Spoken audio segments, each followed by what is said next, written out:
1장 1절에서부터 2장 3절의 말씀을 요약해 드리겠습니다.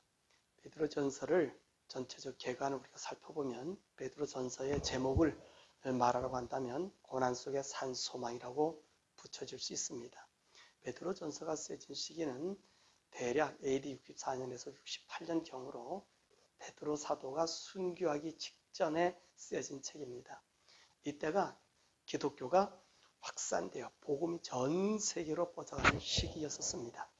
우리가 잘 아는 대로 로마의에서 기독교가 10차례의 박해를 받았습니다.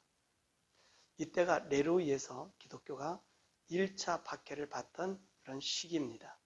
우리 기독교인이 그 박해의 이유는 유대인들의 이간입니다. 유대인들은 예나 지금이나 막강한 부를 가지고 있었고 기독교인들은 가난하고 순수했습니다.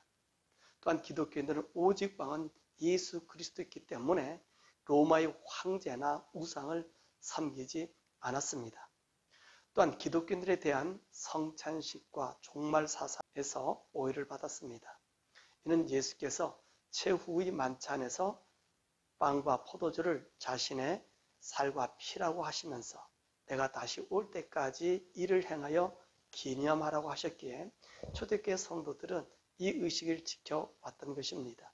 이로 인해 기독교인은 사람을 잡아먹는 식인 집단으로, 또한 남녀가 함께 모여 예배함으로 혼음하는 집단으로, 또 형제 자매라고 부르니 근친상간을 하는 난잡한 무리로 매도되었고, 더욱이 이 세상을 불로소 심판한다고 하는 이 종말 사상은 네로에게 이용당할 만한 아주 좋은 재료가 되었습니다. 네로는 AD 62년 로마시를 재건축할 요양으로 로마시를 부질렀습니다. 여론이 약화되자 모든 방화의 주체를 기독교인으로 돌려서 죽게 한 것입니다.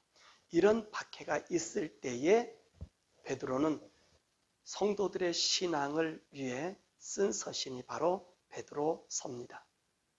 이 서신의 요지가 무엇일까요?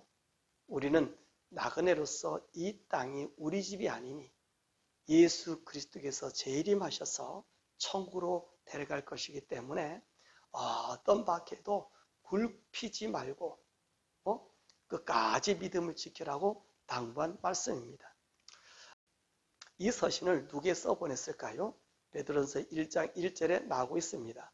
물론 소아시아의 교회의 성도들이지만 지금 로마에서 성도들이 당하는 고난과 죽음의 소식을 듣고 있는 성도들과 우리와 우리 후세의 성도들에게 죽음을 기다리고 있는 베드로가 당당하게 하나님 나라의 소망을 보여주며 용기를 북돋워 주고 있는 것입니다.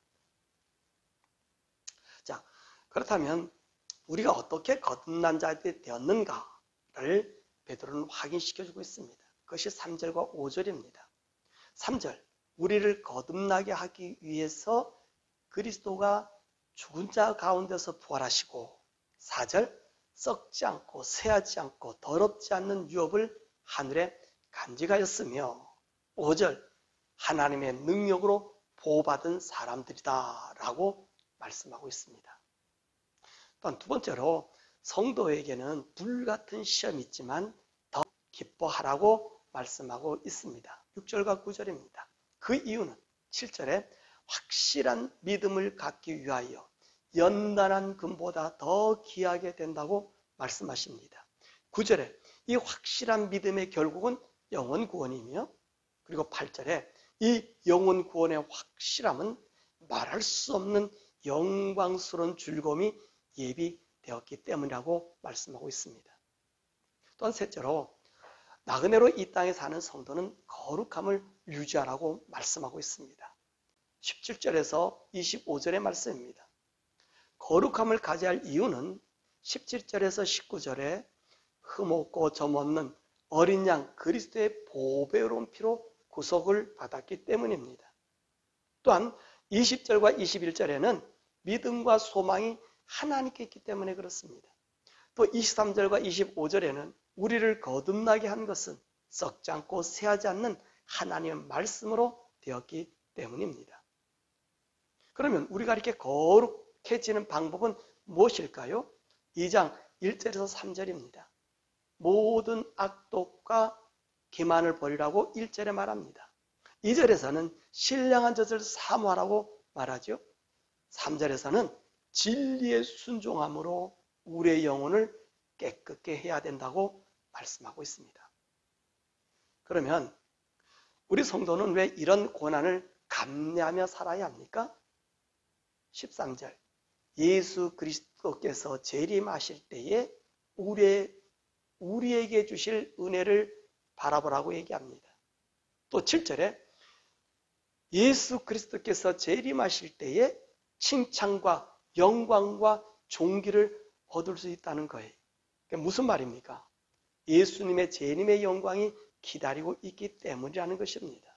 그래서 바울 사도는 예수님의 재림의 영광이 얼마나 큰지 로마서 8장 18절에 현재 잠시 받는 고난은 장차 나타날 영광과 좋게 비교할 수 없다고 말씀하시면서